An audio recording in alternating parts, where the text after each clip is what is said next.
Il n'est pas improbable que nous découvrions de la vie au-delà de la Terre d'ici 2035. Et nul besoin de voyager vers une galaxie lointaine, très lointaine. Notre Voie lactée regorge d'environnements propices. Ne vous emballez pas trop cependant, il s'agira probablement de microbes ou de marqueurs chimiques, et non de petits hommes verts, comme dans les films hollywoodiens. Néanmoins, la découverte de traces de vie changerait profondément la perception que nous avons de notre place dans l'univers. Le télescope spatial Kepler de la NASA a fait une découverte incroyable. Presque chaque étoile possède des planètes, et beaucoup d'entre elles pourraient être habitables. Les planètes telluriques comme la Terre et Mars sont même plus répandues dans notre galaxie que les géantes gazeuses comme Saturne et Jupiter. De plus, nous savons déjà que notre galaxie est très riche en eau. Il y en a dans les nuages interstellaires où se forment les étoiles et les planètes, dans les disques de débris autour d'autres étoiles, dans les comètes, absolument partout. Cependant, trouver la vie elle-même reste une tâche ardue. Idéalement, il faudrait atterrir sur chaque planète et vérifier littéralement sous chaque pierre. Mais grâce à des recherches récentes, nous pouvons au moins concentrer nos efforts sur les mondes potentiellement habitables. Le télescope spatial James Webb, un dispositif ultra puissant lancé en 2021, est à l'œuvre. Il examine les atmosphères des super-terres proches, des planètes rocheuses légèrement plus grandes que la nôtre, et recherche des gaz associés à la vie. Des composés chimiques qui ne peuvent être produits que par des êtres vivants. Et des indices ont déjà été trouvés. Des traces d'un tel composé ont par exemple été détectées sur une planète du nom de K2-18b. Cette planète se situe à 120 années-lumière, ce qui est relativement proche à l'échelle spatiale. Elle se trouve dans la zone habitable, une région autour de l'étoile où les températures permettent l'existence d'eau liquide. De plus, elle orbite autour d'une naine rouge, le type d'étoile le plus petit qui existe. De telles étoiles sont un peu moins lumineuses que notre Soleil. Il faudra environ 1 an pour vérifier si ces traces de vie sont bien concrètes. Si tel est le cas, cela signifierait que la vie est beaucoup plus répandue que nous ne le pensions auparavant. Mais même dans le cas contraire, il reste 10 autres planètes de type boucle d'or à étudier dans la liste. Le télescope spatial James Webb est un outil extraordinaire, mais il a ses limites. Il ne peut pas détecter de petites planètes semblables à la Terre en raison de leur taille. Pour résoudre ce problème, la NASA prévoit de lancer un autre instrument, le télescope spatial Roman. Celui-ci sera encore plus efficace pour repérer ces types de planètes et les composés associés à la vie. Et puis, nous avons également le projet SETI. SETI qui signifie Search for Extraterrestrial Intelligence, ou Recherche d'intelligence extraterrestre, est en quête de signes de vie extraterrestres depuis les années 80. Les chercheurs du projet croient également que nous découvrirons des signes de vie dans les 10 prochaines années. Récemment, ils ont lancé un projet de grande envergure, baptisé COSMIC, et qui utilise un réseau de télescopes radio du Nouveau-Mexique, que vous aurez peut-être déjà vu dans le film Contact. COSMIC permet aux scientifiques d'écouter simultanément des centaines de milliers, voire des millions, de systèmes stellaires. Les télescopes scrutent le ciel et analysent les données en temps réel. Si des signaux intéressants sont détectés, les scientifiques peuvent les examiner immédiatement, au lieu d'attendre des semaines, voire des mois. Ces signaux sont souvent soudains et très brefs, mais COSMIC peut détecter même les plus courts, qui ne durent que quelques nanosecondes. Il peut également contribuer à d'autres recherches, comme l'étude des sursauts radio rapides, mystérieux et inexpliqués, ou encore de la matière noire. C'est l'outil le plus massif et le plus puissant jamais créé pour la recherche de vie extraterrestre. Mais il ne suffit pas seulement d'écouter. Pourquoi ne pas essayer de prendre contact nous-mêmes? La NASA a envoyé des signaux dans l'espace lointain. En 2002, leur Deep Space Network a émis un signal en direction de la sonde Pioneer 10. Sur son trajet, le signal a rencontré un obstacle, une naine blanche située à 27 années-lumière de la Terre. Si une planète orbite autour de cette étoile, le signal pourrait également l'avoir atteinte. Et si des formes de vie intelligentes y existent, nous pourrions recevoir une réponse d'ici 2029. Le DSN continue d'envoyer de puissantes transmissions dans l'espace. Au cours des 3 prochains siècles, ces signaux croiseront 222 étoiles. Peut-être qu'un jour, nous recevrons une réponse provenant d'un endroit lointain. Mais pourquoi n'avons-nous pas encore reçu de réponse? L'univers compte environ 200 milliards de galaxies, chacune comportant environ 100 milliards d'étoiles. Même si seul 1% de ces étoiles possédaient une planète, cela ferait toujours 200 trillions de planètes possibles. Et si la probabilité que ces planètes abritent la vie est d'1 sur 1000 milliards, il resterait encore quelques centaines de milliers de planètes. Alors, où est passé tout le monde? Cette question est connue sous le nom de paradoxe de Fermi. Une première explication, moins effrayante, est que l'univers pourrait être plein de vie, mais que cette vie ne serait pas intelligente au sens où nous l'entendons. Certaines planètes pourraient ainsi abriter des microbes, des oiseaux ou des dinosaures de l'espace. C'est ce qu'on appelle la théorie du grand filtre. Elle suggère qu'il existerait des paliers que la vie doit surmonter pour devenir intelligente. Et peut-être que ces autres espèces ne les ont tout simplement pas encore franchis. Réfléchissez-y. La vie sur Terre a commencé dans l'océan, a évolué pour ramper sur Terre, s'est diversifié en de nombreuses formes, a traversé 5 extinctions massives, évolué de nouveau, et finalement conduit à l'apparition des êtres humains. Nous avons bâti des sociétés, développé des systèmes de santé, et ce n'est qu'à ce stade que nous avons commencé à rechercher d'autres formes de vie. Une autre théorie, appelée l'hypothèse du goulet gaïen d'étranglement, suggère une idée similaire. Bien qu'il ne soit peut-être pas si compliqué pour une vie rudimentaire de débuter, il est incroyablement difficile pour cette vie de survivre et de prospérer sur de longues périodes. Vénus, par exemple, aurait pu avoir des océans et des conditions similaires à celles de la Terre, mais un effet de serre incontrôlé a causé l'évaporation de toute cette eau, la rendant stérile. Mars avait également de l'eau liquide à sa surface autrefois, et la Lune et Mercure ont possédé des atmosphères denses pendant un court instant. En revanche, la Terre a conservé de l'eau liquide à sa surface pendant presque toute son existence. Il est extrêmement rare et remarquable qu'une planète maintienne des températures comprises entre 0 et 100 degrés Celsius au cours de millions d'années. Il pourrait être mal avisé de rechercher une vie intelligente utilisant la même technologie que nous, car elle aurait évolué dans des conditions totalement différentes. C'est là que l'équation de Drake intervient. Cette formule permet de calculer le potentiel de développement de l'intelligence sur une planète donnée. Pour obtenir un résultat, nous devons connaître plusieurs variables. Combien d'étoiles existent, combien d'entre elles possèdent des planètes, la probabilité que ces planètes abritent la vie, et ainsi de suite. Hélas, nous ne connaissons pas encore ces chiffres, et le résultat pourrait être insignifiant. Mais supposons qu'il existe au moins une autre espèce intelligente. Pourquoi ne nous sommes-nous pas encore rencontrés? Il pourrait y avoir de nombreuses raisons à cela. Peut-être qu'ils ne nous trouvent pas suffisamment intéressants. Ou peut-être que le problème vient de nous, et que nous ne cessons jamais de manquer leurs signaux. Ou peut-être avons-nous manqué toute l'espèce. L'univers est incroyablement vaste et ancien. Il a plus de 14 milliards d'années.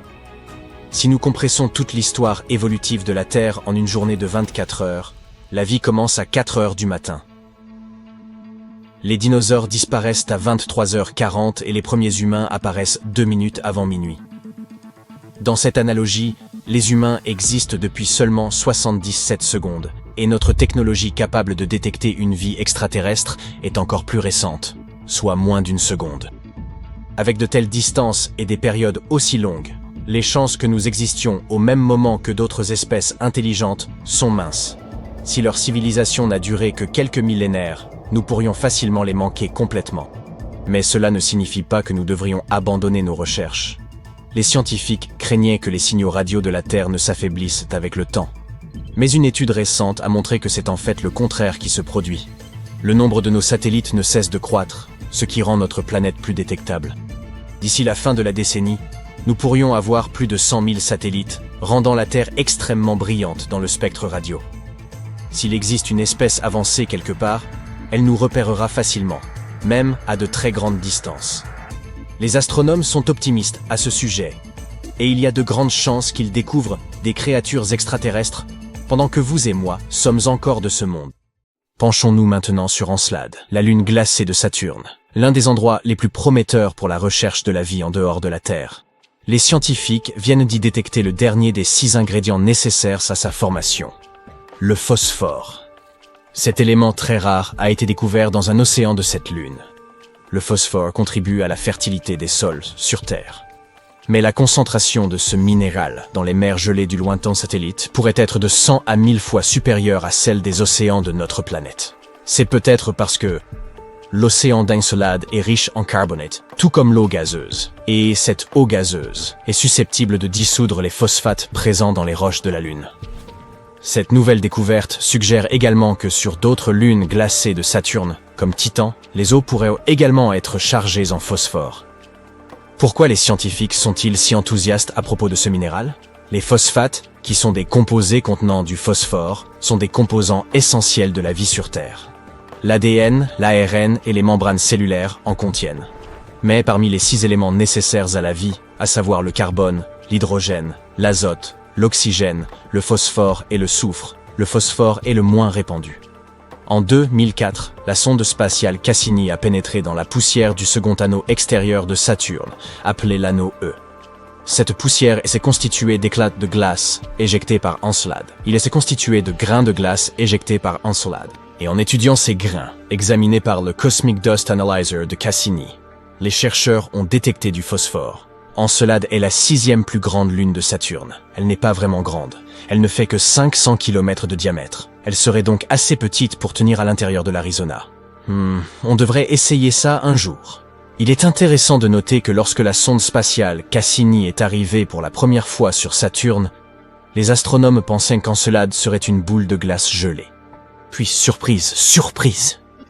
Ils ont repéré des panaches de particules glacées et de vapeurs d'eau s'échappant de geysers à la surface de cette lune. Il est apparu clairement qu'il existait un océan global entre son noyau rocheux et son enveloppe glacée. Les mêmes chercheurs avaient précédemment découvert que la lune de Saturne pourrait également abriter des molécules organiques complexes. Auparavant, les scientifiques pensaient que les phosphates pouvaient être piégés dans les noyaux rocheux d'Encelade et d'autres corps similaires. C'est pourquoi les travaux les plus récents, qui laissent entendre que les phosphates pourraient également abonder dans l'océan, ont été une véritable surprise. Des chercheurs ont examiné 305 grains de glace provenant de l'anneau E de Saturne, et ont découvert que 9 d'entre eux contenaient des phosphates. Et ces résultats étaient rien de clair et net. C'est très important car il y a quelque temps, on pensait que la phosphine, un composé d'hydrogène et de phosphore, existait dans les nuages de Vénus. Mais personne n'a réussi à trouver la moindre preuve étayant cette théorie. Sur Encelade, par contre, il n'y a pas de controverse, et les phosphates existent bel et bien. Les astronomes considèrent Europe comme l'un des endroits les plus prometteurs du système solaire pour la recherche de nouvelles formes de vie. Tout cela parce que cette lune possède un immense océan d'eau salée d'une profondeur de 60 à 160 km. Oui, il est caché sous une couche de glace dont l'épaisseur est estimée entre 15 et 30 km. Mais elle reste potentiellement habitable. Les astronomes affirment que des panaches d'eau jaillissent dans des fissures de cette couche de glace et libèrent le contenu de l'océan lunaire dans l'espace. Bien entendu, il sera difficile pour toute mission en quête de vie organique d'accéder à un environnement aussi profond. Le bon côté des choses, c'est que les scientifiques disposent déjà d'éléments indiquant qu'il existe des bassins beaucoup plus superficiels, qui se trouveraient donc probablement beaucoup plus près de la surface de la Lune. Ils pourraient même se trouver à moins d'1 kilomètre sous la glace. Cette nouvelle est doublement réjouissante. Tout d'abord, elle accroît les chances d'existence d'une vie sur Europe. Et deuxièmement, si c'est bien vrai, cela peut faciliter les missions futures visant à trouver ces formes de vie, du moins s'il y en a. Ensuite, nous avons Titan, la plus grande lune de Saturne. Elle est plus petite et sa gravité est plus faible que celle de la Terre. Mais elle nous rappelle encore notre planète. Comme sur Terre, l'azote domine son atmosphère. Titan est le seul autre monde de notre système solaire à posséder des lacs et des rivières. Ces masses d'eau sont constituées d'hydrocarbures, de méthane et d'éthane. Il existe également un océan d'eau souterrain. Mais il est situé très profondément, et personne n'a encore déterminé si cet océan entrait en contact avec quoi que ce soit de la surface. Si tel est le cas, il pourrait fournir matière à la vie après s'être mélangé à la chimie complexe de la surface. Mais Encelade et d'autres lunes glacées ne sont pas les seuls endroits du système solaire susceptibles d'abriter ou d'avoir abrité la vie. En 2003, Mars Express, une sonde lancée par l'Agence spatiale européenne, a découvert du méthane dans l'atmosphère de Mars. Sur notre planète, la majeure partie de ce gaz atmosphérique est produite par des créatures vivantes, par exemple par le bétail qui digère la nourriture et émet, tu sais, des gaz. Cependant, les scientifiques pensent que ce méthane a été stable dans l'atmosphère martienne pendant environ 300 ans. Et puis, en 2006, le méthane avait presque entièrement disparu de la planète rouge, et cela s'est produit 600 fois plus vite que ne le prévoyaient les projections des chercheurs. La question et de savoir ce qui a généré ce gaz et où il a bien pu passer. Un autre mystère martien concerne les microbes qui pourraient dormir sous la surface de Mars. Ils pourraient y avoir été protégés des radiations de l'espace pendant des millions d'années. Des scientifiques ont simulé les conditions régnant sur Mars dans un laboratoire pour vérifier si cela pouvait être vrai. Ils ont été stupéfaits de découvrir que des bactéries pouvaient facilement survivre dans de telles conditions pendant 220 millions d'années. C'est une longue durée de vie. Cela signifie que si la vie a existé sur Mars, nous pourrions en trouver la preuve dans le sous-sol de la planète en forant le sol martien. À l'heure actuelle, il n'y a pas d'eau vive sur Mars, et les cellules ou les spores y dessécheraient, tout simplement. De plus, la température de la surface est similaire à celle de la glace sèche. En d'autres termes, elle est plus que gelée. Autant laisser tomber. Pourtant, 6 types de bactéries et de champignons pourraient vivre sous terre sur la planète rouge. Le plus probable d'entre eux est surnommé Conan la bactérie, en raison de sa nature coriace. Enfin, c'est l'avenir qui nous le dira.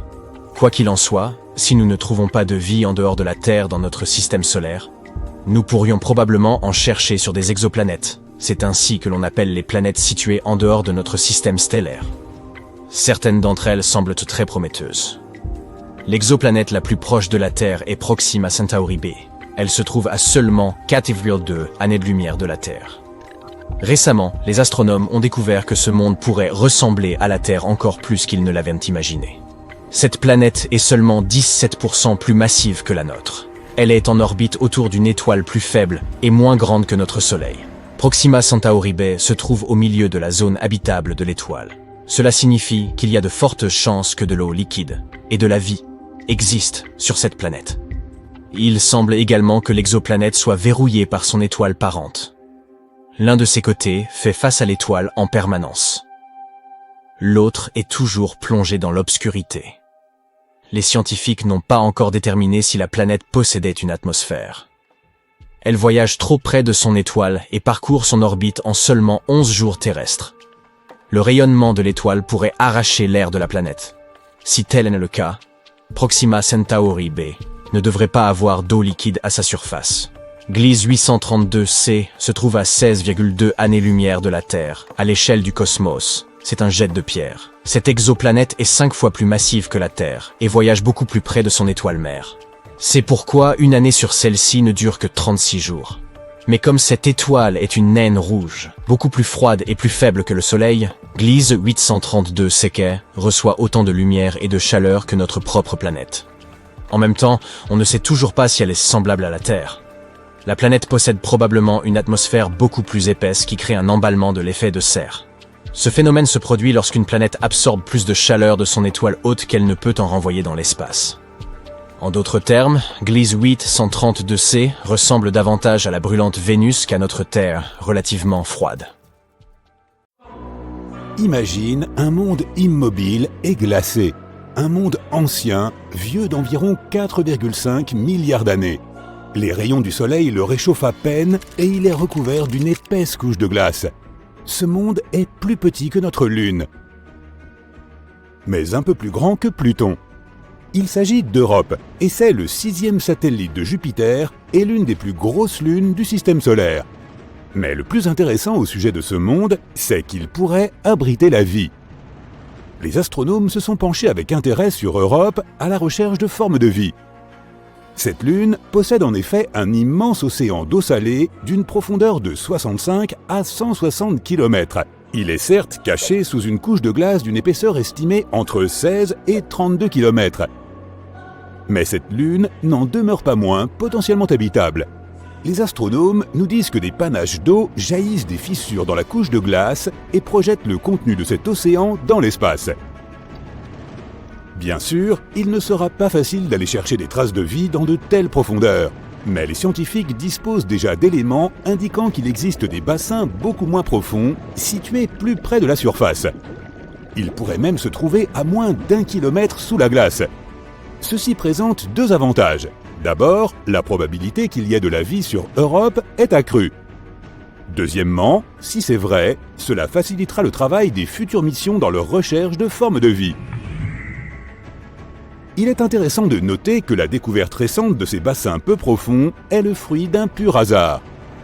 Le scientifique qui dirige les recherches, Riley Kullberg, a assisté à une présentation faite par l'un de ses collègues spécialistes des planètes. Il y montrait une photo de double crête sur la surface d'Europe. Kullberg s'est alors souvenu qu'il avait vu des crêtes similaires sur Terre. De telles formations sont rares sur notre planète, mais elles sont très nombreuses sur Europe. Des travaux ultérieurs ont suggéré que les crêtes de cette lune pourraient résulter d'un cycle bien précis, similaire à celui de la Terre. Lors de ce cycle, l'eau liquide gèle puis dégèle à l'intérieur d'une couche de glace, un environnement soumis à une pression très élevée. La calotte glaciaire se déplace alors vers le haut de manière répétée, créant une structure à deux pics. C'est du moins ce qui se passe sur Terre. Si les choses sont similaires sur Europe, cela prouverait la présence d'eau peu profonde sur le satellite. Bien sûr, la température, la pression et la composition chimique sont différentes sur Europe. Et on n'en sait pas encore beaucoup sur la nature de cette glace.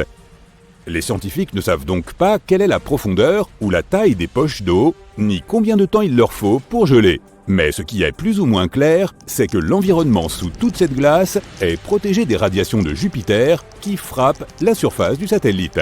Ce qui, bien entendu, augmente les chances d'existence de la vie sur Europe.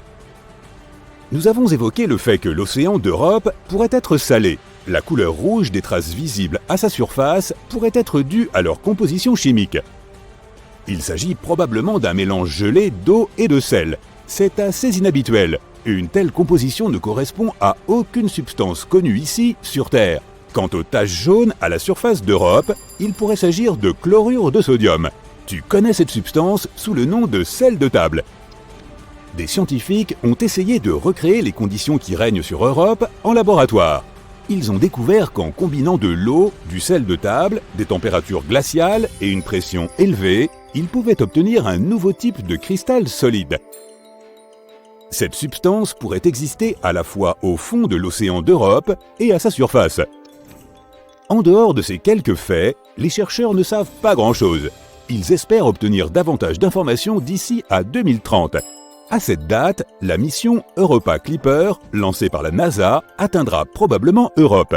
Cette mission effectuera plusieurs survols rapprochés et tentera de déterminer si une quelconque forme de vie peut y exister. La mission JUICE, ou Jupiter Icy Moons Explorer, de l'Agence spatiale européenne, se rendra également sur Europe dans les prochaines années. Mais Europe n'est pas le seul endroit du système solaire susceptible d'abriter la vie. En 2003, Mars Express, une sonde lancée par l'Agence spatiale européenne, a découvert du méthane dans l'atmosphère de Mars.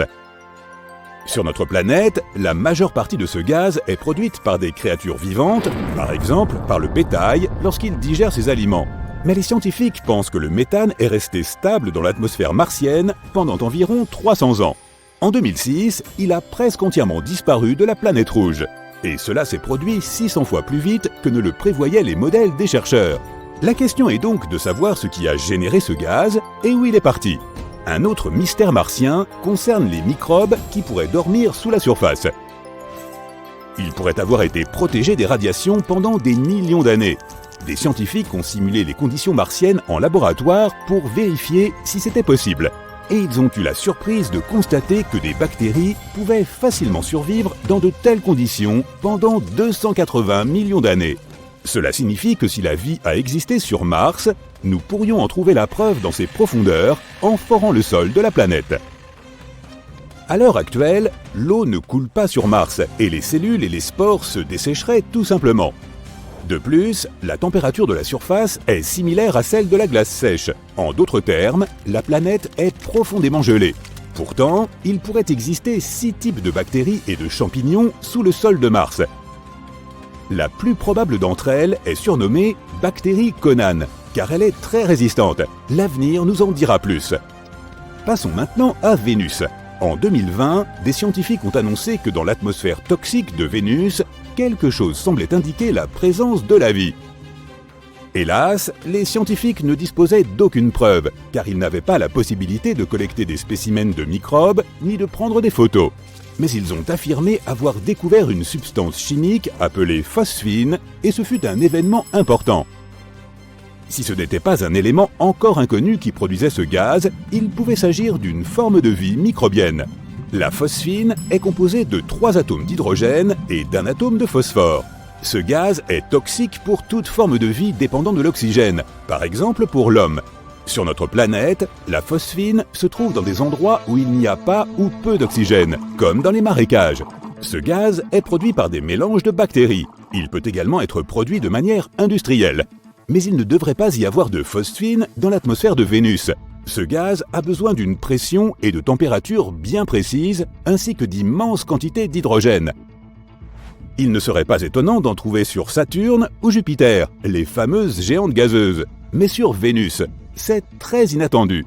Il est impossible que la phosphine soit produite naturellement sur cette planète. De minuscules quantités peuvent être créées lors d'éruptions volcaniques, d'orages ou lorsque des minéraux sont projetés ou que des météorites pénètrent dans l'atmosphère. Mais les scientifiques ont cru en avoir observé des quantités très importantes. Cela aurait dû éveiller leurs soupçons, mais ils étaient trop heureux de leur découverte. Selon eux, cela pouvait donc signifier qu'il y avait de la vie sur Vénus. Mais même si ce gaz a été créé par des organismes, une question demeure. Comment ont-ils survécu sur cette planète ? Sur la nôtre, certains microbes peuvent vivre dans des environnements dont l'acidité atteint 5%, mais pas plus. Or, sur Vénus, les nuages sont presque entièrement constitués d'acide, avec plus de 90% d'acide sulfurique.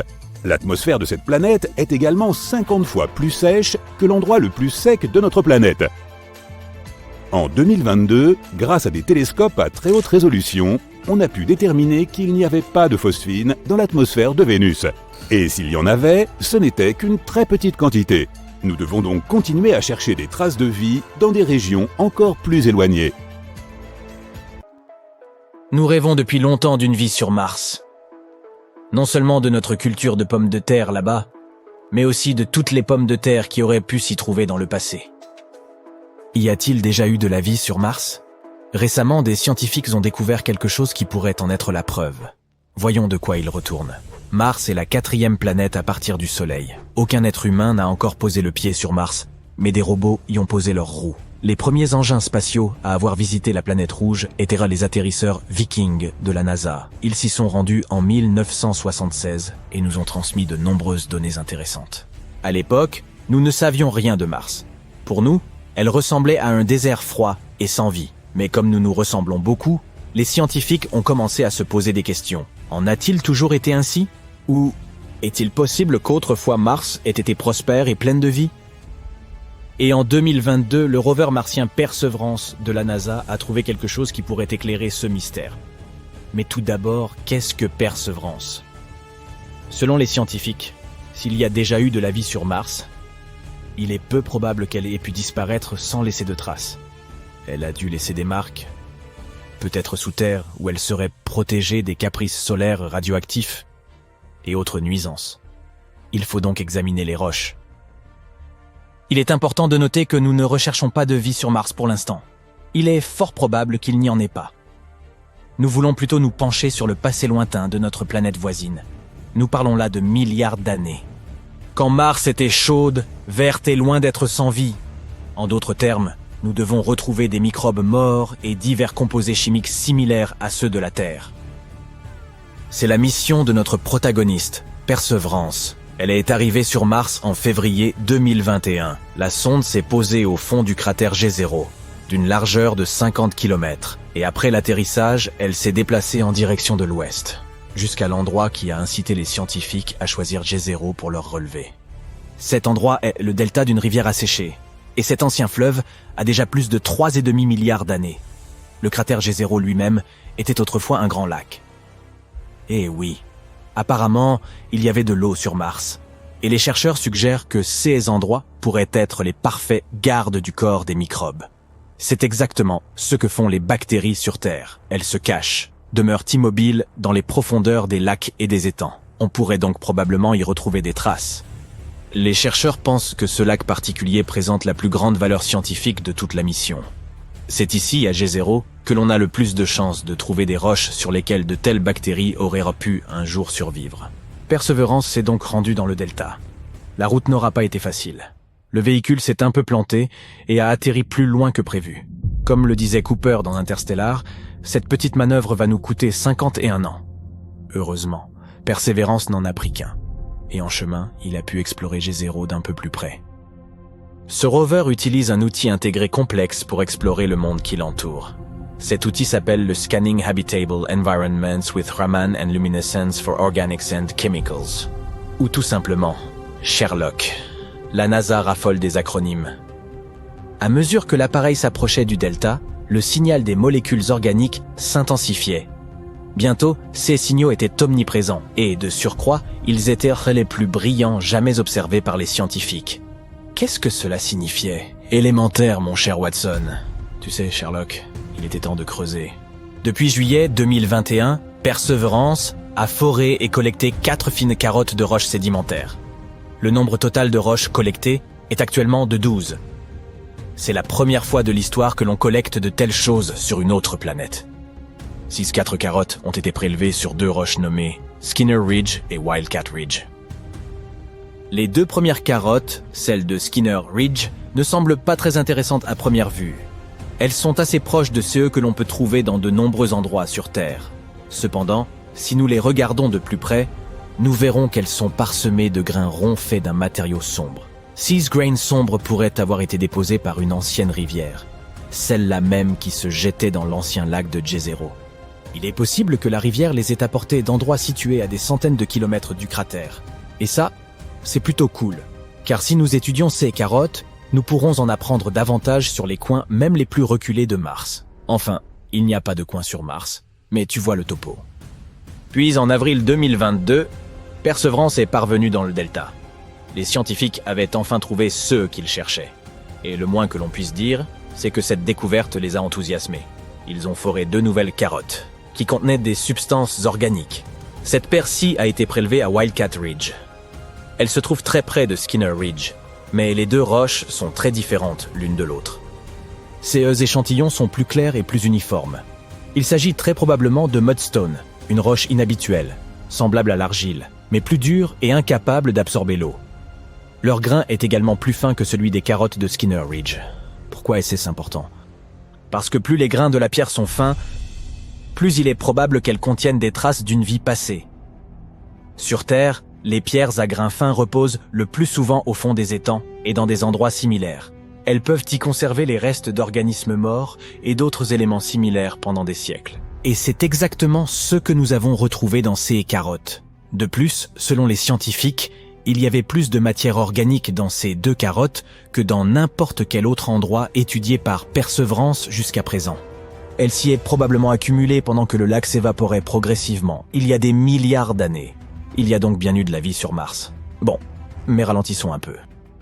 Les substances organiques sont des molécules contenant du carbone. Et oui, sur Terre, elles sont le plus souvent associées à la vie. Mais pas toujours. Parfois, elles peuvent se former à la suite d'autres choses. On ne peut donc pas encore dire avec certitude s'il y a eu de la vie sur Mars. Nous ne savons pas si ces molécules sont réellement issues de microbes martiens ou si elles sont le résultat d'autres phénomènes. Mais cette découverte est tout de même très importante. Nous devons littéralement continuer à creuser dans cette direction. Pour en savoir plus sur cette matière organique, les scientifiques doivent prélever quelques échantillons supplémentaires de roches à grains fins. Il serait également intéressant d'étudier les matériaux qui se trouvent autour de ces anciens réservoirs. Perseverance s'est déjà déplacée vers une autre région, un endroit portant le doux nom d'Enchanted Lake. À présent, elle doit y chercher des choses similaires et elle continuera également d'étudier le lac Jezero. Enfin, Perseverance montera jusqu'au sommet du delta, puis continuera à explorer les sites anciens aux abords du cratère. Quelque temps avant la fin de l'année 2022, Perseverance disposera probablement de 6 échantillons, ou plus de ces carottes martiennes. Malheureusement, ces outils, bien que complexes, sont assez limités, et ces données ne suffiront pas à elles seules à nous donner une image complète. C'est pourquoi la NASA prévoit d'envoyer d'autres engins spatiaux à Jezero dans les années à venir. En collaboration avec l'Agence spatiale européenne, elle travaille sur la prochaine mission robotique, baptisée Mars Sample Return. Le nom parle de lui-même. Ces appareils arriveront et emporteront toutes les éprouvettes du vieux prospecteur Perseverance. Ensuite, ces échantillons seront livrés sur Terre, mais pas par la poste. Puis, les scientifiques pourront les analyser dans des laboratoires de pointe. Cependant, tout cela prendra beaucoup de temps. Le lancement de cette mission est prévu pour 2027. 2028, et ces vaisseaux spatiaux ne pourront pas revenir avant 2033. Mais si tout se déroule bien, ce seront les premiers échantillons de l'histoire livrés à la Terre depuis Mars. En d'autres termes, il y a encore matière à rechercher, littéralement. En effet, nous ne connaissons pas encore la véritable portée de CS Découverte. Mais c'est pour cela que la mission a été créée, n'est-ce pas? Et qui sait, peut-être que dans quelques années, nous découvrirons enfin la vérité sur ce qui s'est passé sur Mars il y a des milliards d'années. Oh, regarde, des Martiens!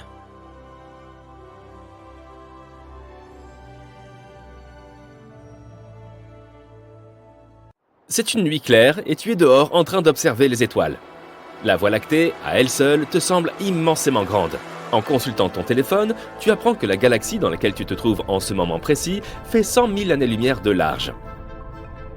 Pour te donner une échelle, une année-lumière représente déjà une très grande distance. Ainsi, il faut 4,2 années-lumière pour se rendre de la Terre à Proxima du Centaure, l'étoile la plus proche de notre planète à l'exception du Soleil. Ainsi, 100 000 années-lumière, c'est bien plus que ce que nous, simples mortels, pouvons concevoir. Et il ne s'agit là que d'une seule galaxie. Il en existe beaucoup d'autres.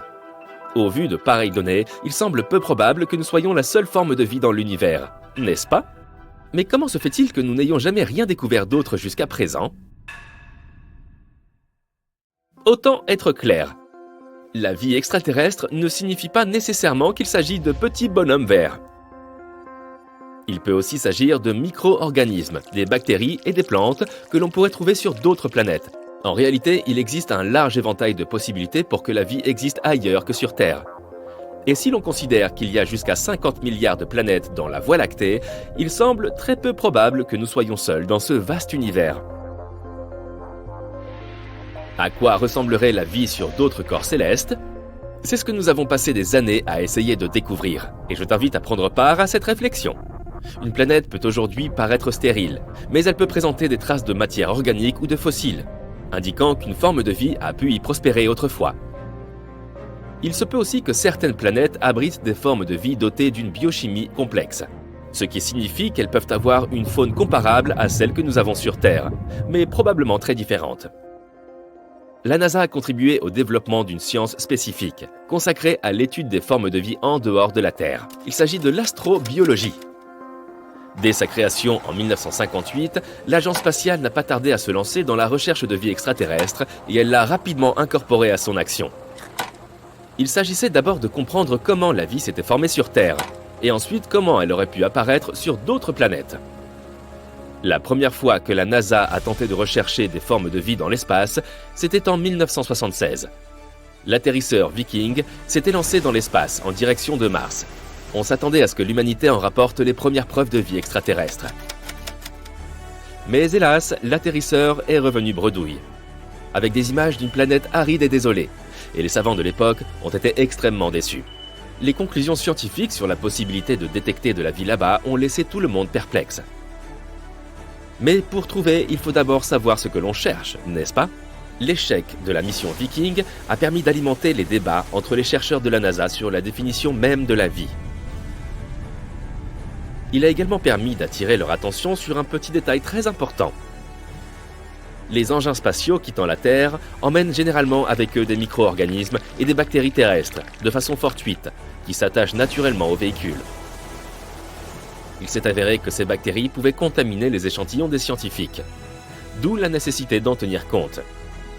Tout cela a fait passer les expéditions martiennes au second plan dans les projets à court terme de la NASA. Une nouvelle question prioritaire est apparue. Quels étaient les types et les stades de développement de la vie que les programmes spatiaux pouvaient espérer identifier? Les scientifiques avaient déjà peut-être rencontré la vie sur d'autres planètes, mais ils n'avaient pas été en mesure de l'identifier comme telle. C'est pourquoi la NASA a commencé à se pencher sur notre propre planète. Tout a été étudié, des formes de vie anciennes qui vivaient il y a des milliards d'années aux créatures vivantes qui arpentent aujourd'hui la Terre. On a compris que la recherche devait être effectuée aussi bien à l'intérieur qu'à l'extérieur. Examinons le développement de la vie sur Terre depuis sa création. Et imaginons que ce développement puisse être représenté comme une échelle ou un escalier, et que chaque étape de ce développement ne soit qu'une volée de marche d'un escalier plus grand. Tout d'abord viendrait la chimie de base, une soupe d'éléments chimiques en vrac, comme ceux que nous voyons dans le tableau périodique. Mais ces éléments doivent s'assembler en structures plus complexes pour pouvoir se reproduire, changer et évoluer. C'est ce qui se produit lors de la seconde étape, au cours de laquelle nous commençons à observer la formation d'organismes microscopiques. Au cours de la troisième étape, ces cellules se combinent pour devenir des organismes multicellulaires, ce qui permet une plus grande complexité et une plus grande variété. À l'étape supérieure, les espèces peuvent développer de plus gros cerveaux, ce qui permet à terme l'utilisation d'outils, le partage des connaissances et la culture. C'est là que se situe l'humanité. En regardant cette échelle, on peut se demander ce qu'il faudrait pour qu'un organisme multicellulaire évolue vers un être humain pleinement formé. C'est ce qu'on appelle le grand filtre. Il s'agit d'un énorme saut évolutif nécessitant beaucoup d'efforts, ainsi que des conditions environnementales parfaites pour se produire.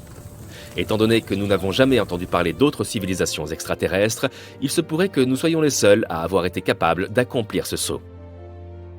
Après tout, quelle est la probabilité de trouver une vie semblable à la nôtre en dehors de la Terre ? Cela dépend du nombre de planètes qui se trouvent dans la zone boucle d'or de leur étoile. Autrement dit, la zone autour d'une étoile où l'eau peut se trouver à l'état liquide. Comme les étoiles existent dans toutes les tailles et toutes les configurations, cette zone est différente pour chaque système stellaire. Mais ce n'est pas le seul critère que nous connaissions pour déterminer la présence possible de la vie. Nous recherchons généralement 3 éléments pour la détecter: de l'eau liquide, du méthane et de l'oxygène. L'eau permet aux composants chimiques de se mélanger et de se connecter, formant ainsi des êtres multicellulaires. Le méthane est produit par le processus de décomposition des bactéries et l'oxygène est le sous-produit de la respiration des plantes. Ce sont là quelques-uns des signes révélateurs que le télescope James Webb a été programmé pour rechercher. Ce télescope a plusieurs objectifs ambitieux, qui pourraient bien révolutionner les sciences spatiales. Ses principales priorités sont de détecter des formes de vie potentielles, en étudiant les petites galaxies en orbite autour de la Voie lactée. Il recherchera également les étoiles les plus anciennes de l'univers, afin de recueillir des données sur l'origine de l'univers lui-même. Ce n'est pas une mince affaire. La NASA a mis 2 variables sur ce nouveau télescope. Un examen approfondi des exoplanètes, c'est-à-dire des planètes situées en dehors de notre système solaire. Et la recherche d'extrémophiles, un type de vie qui survit aux environnements les plus extrêmes. Les extrémophiles ont été découverts pour la première fois sur la planète Terre dans les années 1960, au fond de la mer qui borde les îles Galapagos. Les chercheurs ont trouvé des micro-organismes vivant à proximité des cheminées hydrothermales qui jalonnent les fonds marins de cette partie du monde. Il faut beaucoup de résistance pour prospérer dans des endroits comme ceux-ci, où les températures sont extrêmes et dépassent parfois les 370 degrés. Tu imagines une telle chaleur ? Cette découverte a marqué un tournant dans le domaine de l'astrobiologie, car les scientifiques ont compris que la vie pouvait se développer dans des conditions extrêmement difficiles, similaires à l'atmosphère présente sur plusieurs exoplanètes. Mais la vie pourrait bien apparaître dans notre propre voisinage si nous sommes assez chanceux. Guidée par le mantra de « chercher l'eau », la NASA lance 2 missions importantes à l'intérieur de notre système solaire, qui pourraient largement contribuer à la recherche de vie extraterrestre. Tu te souviens de Jupiter, n'est-ce pas ? C'est la géante gazeuse qui possède la Lune nommée Europe. Il y a quelques années, les scientifiques ont découvert qu'Europe possédait un océan caché sous plusieurs kilomètres de croûte de glace. Et ce n'est pas tout. D'après les recherches, l'eau d'Europe serait salée, tout comme celle de notre planète. Europe est une candidate de taille pour y découvrir la vie. Mais la mission Europa Clipper n'a pas pour but d'essayer de l'identifier. Elle se mettra plutôt en orbite autour de cette lune et recueillera autant d'informations que possible sur ses conditions atmosphériques.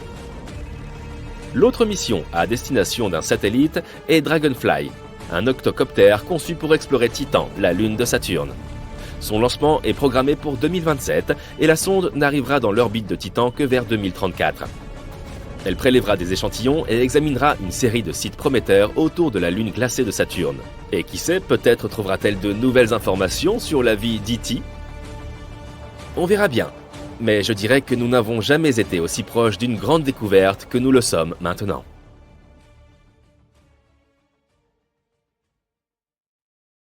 « 1994, il faisait sombre. de sorte que personne n'a remarqué les deux silhouettes ouvrant les sorties de secours d'un complexe de dômes en verre situé en Arizona et connu sous le nom de Biosphère 2. Elles étaient déterminées à libérer 7 personnes enfermées à l'intérieur depuis 1 mois, risquant leur vie au nom de la science. La mission a été un succès, mais on les a accusés de violation de propriété et de vandalisme. Les vandales étaient Abigail Alling et Mark Vantillo. Ils faisaient partie des 8 premiers malheureux à vivre dans cet endroit comme des cobayes. Et ils ne voulaient pas que d'autres subissent les mêmes horreurs qu'ils avaient vécues. 150 millions de dollars ont été dépensés pour déterminer si les humains pouvaient y créer des conditions de vie convenables sur d'autres planètes, comme Mars. Pour ce faire, les scientifiques ont construit un mini-monde avec plus de 3000 espèces de plantes et d'animaux. La Biosphère 2 était un habitat de 12 000 mètres carrés, complètement isolé, doté de sa propre mini-forêt tropicale, d'une plage privative avec un récif de corail, d'une petite savane, d'un marais, et même d'un bout de désert. Entre 1991 et 1993, rien n'a pu entrer ou sortir de cet endroit. Le groupe de 8 personnes enfermées à l'intérieur se nommait les Biosphériens et portaient des combinaisons assorties à la manière de Star Trek, cultivant leur propre nourriture et respirant leur propre air. Tout a débuté avec de grands espoirs et un petit déjeuner digne d'un hôtel 5 étoiles. Mais les choses ont pris un tournant plus sombre au fil des mois. Toute l'équipe mourait de faim et virait à l'orange. Dans la Biosphère 1, qui est notre bonne vieille Terre, vous pouvez commander une pizza en 2 minutes. Mais à l'intérieur de la Biosphère 2, il leur aura fallu 4 mois interminables pour préparer une margherita. Ils ont dû récolter du blé pour la pâte et traire des chèvres pour le fromage. L'objectif était d'être complètement autosuffisants, et ils sont devenus une partie intégrante de leur atmosphère, littéralement. Lorsqu'ils expiraient, leur dioxyde de carbone nourrissait les patates douces qu'ils cultivaient. Et ces patates douces devenaient en retour une partie d'eux-mêmes, puisqu'ils mangeaient essentiellement le même carbone encore et encore. Ils se sont en repus de patates douces que leur peau est réellement devenue orange à cause de tout cet excédent de bêta-carotène. Ce qui semblait être une situation amusante sur le moment a mis en évidence un gros problème. Les rendements agricoles dans la Biosphère 2 étaient extrêmement décevants, et l'équipe mourait de faim. La faim les rendait fous, et des accès de colère subite les ont conduits à faire des choses regrettables, comme voler des bananes dans la réserve du sous-sol. Au bout d'un moment, il a fallu verrouiller le congélateur. Au cours des 6 premiers mois, chacun d'eux a perdu entre 8 et 26 kilos. Chaque jour, quelqu'un se chargeait de peser les aliments frais pour le cuisinier, consignant toute information sur les nutriments dans l'ordinateur pour s'assurer que l'équipage atteignait ses apports recommandés en calories, protéines et matières grasses. Au début, les repas étaient servis sous forme de buffet, mais à mesure que les vivres commençaient à manquer, les cuisiniers ont commencé à diviser méticuleusement leur nourriture en portions égales. Leur régime, principalement des patates douces, des carottes, des fruits et occasionnellement de la viande le dimanche, était censé leur permettre de tenir pendant ces épuisantes semaines de 80 heures, faites de travail manuel épuisant. Les Biosphériens quittaient chaque repas encore affamés et faisaient des rêves récurrents de Big Mac, de sushis, de barres chocolatées et autres gâteaux. L'air commençait à manquer. L'endroit était entièrement scellé, avec un dôme de verre et d'acier par en haut, et un sol fait du même métal par en bas. Les responsables veillaient à contrôler tout ce qui y entrait, afin d'éviter que des matériaux synthétiques émettent des gaz nocifs.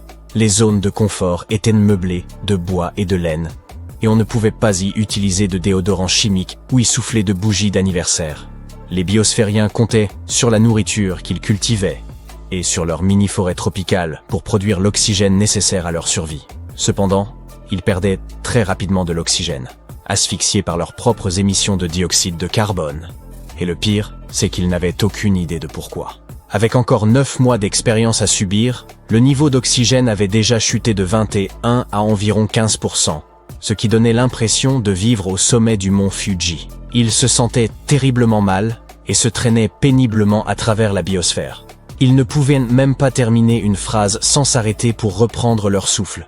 Puis l'apnée du sommeil a commencé à apparaître, certains se réveillant à bout de souffle. Pour réduire les niveaux de CO2 à l'intérieur de la Biosphère 2, ils ont bien tenté quelques manœuvres désespérées, comme faire pousser des plantes à un rythme fou, réduire autant que possible l'arrosage du sol, et même renoncer à labourer leur culture. Rien n'a fonctionné. Tout le monde a donc convenu qu'ils n'étaient pas très loin de toucher le fond, et ils ont donc résolu de demander de l'aide. Des camions réfrigérés sont arrivés pour pomper de l'oxygène pur dans Biosphère 2, Dès que le gaz a commencé à se répandre, ils se sont mis à rire aux éclats et à courir partout comme des cabris. L'écosystème était un véritable désastre. Les colibris et les abeilles ont disparu après quelques mois, de sorte que les plantes n'étaient plus pollinisées. Les vers et les acariens ont attaqué les cultures, et les cafards ont tout envahi. 4 espèces de cafards savailles ont été introduites pour recycler la matière organique, mais les cafards domestiques ordinaires étaient les survivants ultimes. Ils sont parvenus à s'infiltrer et à se multiplier, présentant une menace sérieuse pour les cultures. La nuit, la cuisine était envahie de cafards dès que les lumières s'éteignaient. Pour combattre cette infestation, le groupe a graissé des tasses de café avec du lubrifiant et y a mis des morceaux de papaye pour servir d'appât.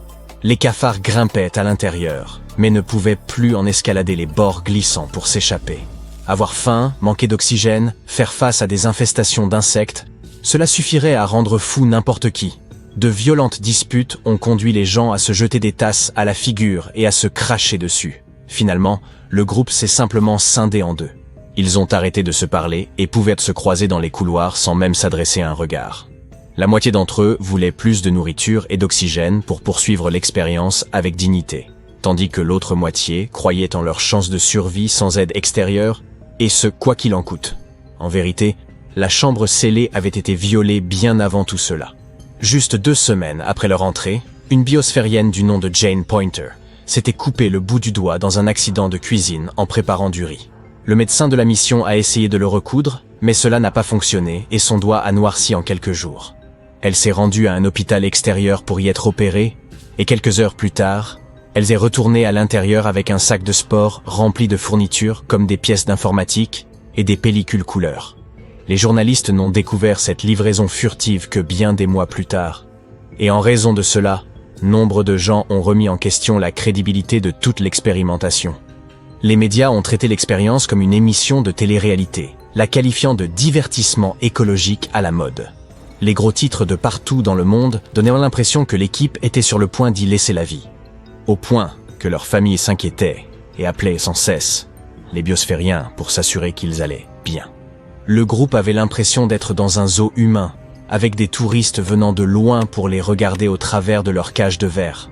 Rien que dans les premiers 6 mois, plus de 150 000 personnes ont visité l'endroit. La Biosphère 2 a fini par devenir un gag dans la culture populaire, inspirant une comédie appelée Biodome et des décennies de sketchs amusants. Vous vous demandez peut-être pourquoi aucun d'eux n'a abandonné l'expérience et n'est sorti par la grande porte. Eh bien, aucun des environnementalistes ne voulait être le premier à admettre que c'était au-dessus de ses forces. De plus, ils gardaient encore tous l'espoir de pouvoir relever le défi de la construction d'une seconde Terre. En bout de compte, ils sont parvenus à découvrir où étaient repassées les 7 tonnes d'oxygène manquant. Il avait été absorbé par le béton. Même si être essoufflé tout le temps peut sembler avoir été le plus grand défi qu'ils aient dû relever, les biosphériens ont déclaré que l'apprentissage du contact humain dans un environnement clos était encore plus difficile. Il semble que l'expérience ait été un énorme fiasco, mais le groupe a acquis beaucoup de précieuses leçons.